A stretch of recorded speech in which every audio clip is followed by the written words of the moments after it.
Let's start working with some of the basic options in ACR. We know what it looks like now. We can drive this thing down the road, I guess. Maybe not too good, but we can drive it. Open up the one we used in the previous lesson, this one right here. Just double click. All right, we got an image open. We're going to look at some basic ways to change it. And I want to show you and bring in something called snapshots too, because they can help you see the history, in a sense, the evolution of what you've done, and maybe decide which way's best. Come over here to this button. If you don't see the basic stuff here, it's because you got one of these buttons over here selected. Go ahead and go, well, to the zoom tool, the hand tool, doesn't matter, and go to Basic, the little tab right here, and then move over all the way to the end and go to Snapshots. Click the new button down here. Let's call this one Original. What is a snapshot? A snapshot is the current state of the image. Anytime you want to, you can have as many of these things as you want. You can come back to that particular snapshot and then work forward from that point. Now, here's the good news. If you save this document and come back to it, the snapshots will still be there. That's not how it works in Photoshop. When we get to history, you're going to see that. We can create snapshots while we're working, but if we close and reopen the file, they'll be gone. So it's nice to know these things are always going to be there for us, and don't forget, everything we do is non-destructive. Let's go back to Basic.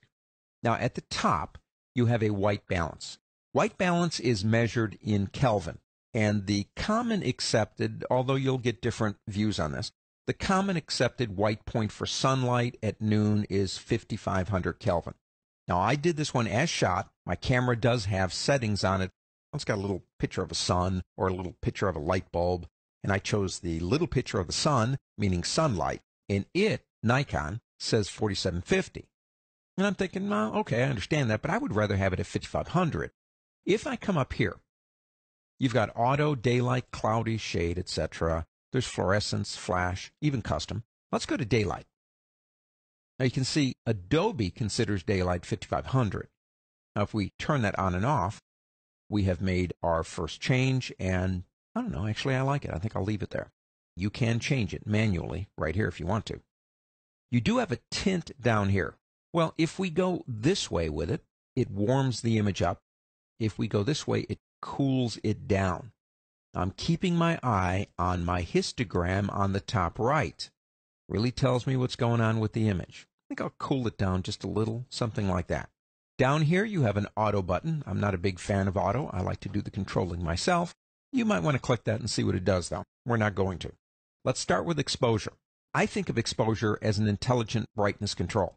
If you've ever been in Photoshop and done brightness and contrast, the brightness slider is a linear control.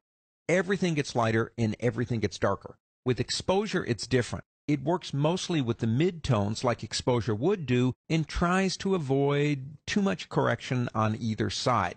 So if we go into exposure and see how it slides those middle areas on the histogram, good indication of what's going on. I think I'll put it right about there. Now, while we're here, though, let's look at how we can control what's going on in any of these. For example, I grabbed that slider and I dragged it left and right, which is about as common as you can get. If I click inside of that box, my cursor is blinking inside there, and I use my up and down arrow keys, I go 10 points at a time for exposure. If I hold the shift key down, I go like 50. My favorite way of doing it, however, is to actually touch anywhere up here above it. You'll see an index finger on your hand go up and a little arrow going left and right, and just drag. Again, I'm watching my histogram up there to make sure I'm not blowing anything out. Now, here's the trick. While you're doing exposure and you're dragging back and forth, and you kind of want to make sure you're not going too far either way, hold down the Alt key, that's the Option key on a Mac and the Alt key in Windows, and drag left and right and watch what happens. Those areas are blowing out. You can see it. You let go of the Alt key, you get back to the image. Gives you kind of a quick view. I usually rely a lot on that histogram, though. Contrast is exactly what you think it is.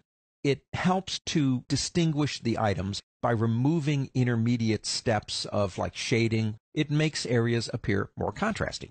So if we go this way, what we're really doing is removing a lot of the softer steps between each one of the leaves and the water, whatever it is. We go this way, we're increasing them. Now in contrast, I think I'll give it just a little bit. Highlights and shadows basically handle only those areas. Again, watch the histogram. I go to highlights. See how it moves primarily the right-hand side and it doesn't do anything to the left-hand side. Shadows will do the same thing, but on the other side. Lightening or darkening the shadow areas. Now, whites and blacks are compression. Watch the histogram again to see how this works. If I go to whites, watch the right-hand side. See how it pulls the whole thing in and compresses it? Or we go this way and it pulls it out. A little bit more linear than highlights and shadows. Blacks does the same thing. These are my favorites down here, but before we go, we need another snapshot. Let's go here and click New. Let's call this one Phase 1. Click OK. Here's our original. Here's what we have done. Sometimes, I think, in the course of working, we kind of forget what the original really looked like. Sometimes going back to it's kind of a nice way to say, well, yeah, I do like what I've done so far. And don't forget, this is all temporary anyway. Let's go back to basic. The last three, I like working with these. Clarity is an interesting one. If I move it all the way to the left, what it does is it begins to blur the distinction between the elements within the image.